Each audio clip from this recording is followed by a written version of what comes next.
The dust blew wild that morning, swirling across the barren plains like ghosts too angry to rest, and as the sun broke over the jagged hills of Dry River Valley, its light fell on a scene so quiet it hurt. An old cowboy, sitting slouched on a porch that once held the laughter of a family he buried too young. A man turned to stone by time and grief, sipping whiskey from a chipped glass and listening to the silence stretch thin. He hadn't spoken to a soul in months, hadn't ridden into town since the fire took his barn, his wife, and the boy he'd only just taught to tie a lasso, until the silence broke, not with thunder, nor gunfire, but a voice, soft and trembling, like the wind itself had learned to beg. "Please, help me." He turned, slow as old bones would let him, expecting maybe a child or a drunk. But what he saw made the breath hitch in his throat. She was collapsed just beyond the fence, no shoes, her dress torn and soaked in blood that wasn't all hers, face hidden behind hair tangled like thorns, and eyes so wide and hollow they looked like they'd seen hell and still hadn't found the way out.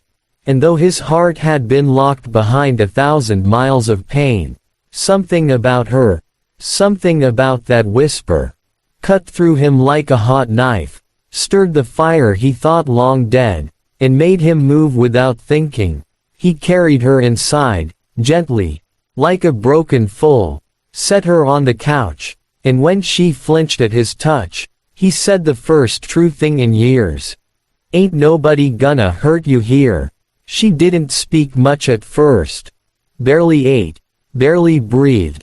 But he cleaned her wounds, one by one, with the same care he once gave his son's scraped knees, and every night, he'd sit by the fire, just close enough for her to hear him hum the lullaby his wife used to sing.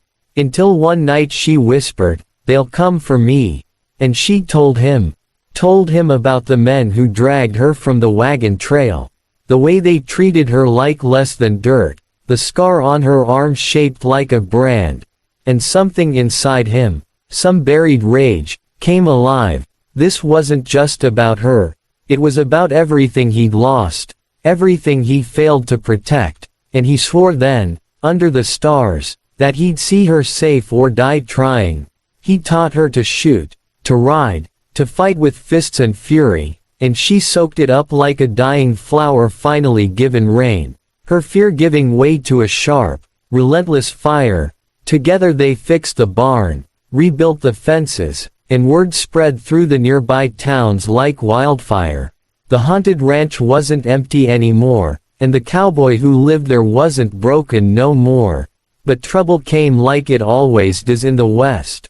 One night, 5 riders, faces hidden by shadows and greed, came for her, believing no one would stand in their way, not for a girl they once called property, but they were wrong.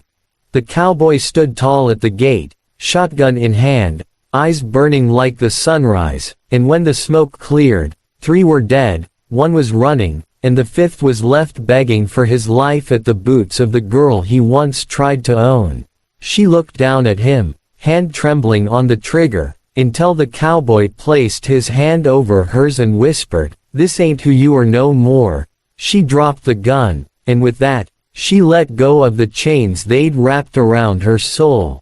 In the weeks that followed, the town that once turned blind eyes began to nod with respect, even fear, and folks came to the ranch for help, for protection, for hope. Because they'd heard the story, about a girl who rose from the ashes and a cowboy who had nothing left to lose, until she gave him something to fight for again. And as she rode beside him one golden evening, the wind in her hair and peace finally in her eyes, she whispered again, not fearfully, but with quiet strength, "Thank you for helping me." And he just smiled, tipped his hat, and said, "You saved me too, darlin'." And if this story moved you, if it reminded you that even the most broken hearts can find purpose again, even in the harshest deserts, then subscribe to our channel for more unforgettable tales from the Wild West, because out here, hope rides on horseback, and legends are born from whispers like hers.